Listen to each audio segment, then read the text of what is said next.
नमस्कार मंडळी. तर आज मुलं नाही का संध्याकाळच्या वेळेस खूप शांत बसलेले होते दोघंही, कारण की त्यांचा फेवरेट शो आलेला होता टी व्हीवर, जंगलचा राजा. मीही निवांत झाले. मग चहा बनवला छान आणि चहा घेतला.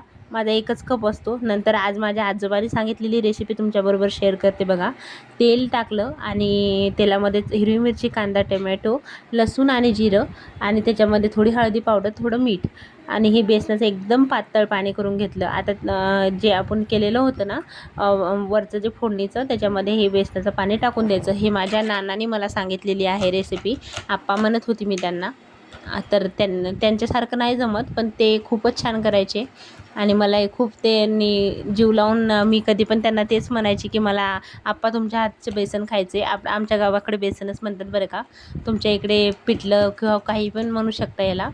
तर हे नंतर ह्याच्यामध्ये कोथिंबीर वगैरे टाकलं आणि छान मिक्स करून घ्यायचं. पाणी भरपूर टाकलं होतं मी शिजायला आणि तेल सोडेपर्यंत छान शिजू दिलं त्याला. बेसन खूप घट्ट होतं लवकरच. तर मग तेल सोडलं. अशा पद्धतीचं बघा पिठलं रेडी आहे. आणि ह्याच्यासोबत मी चपाती आणि भात बनवलेला. आणि आज खरंच खाऊन खूप त्यांचीच आठवण झाली, पण त्यांच्यासारखं सेम बनलेलं पण होतं. चला, कसा वाटला व्हिडिओ नक्की सांगा. आणि हे होतं आमचं ताट जेवणाचं. तर चला, व्हिडिओला लाईक करा, शेअर करा. Bye bye.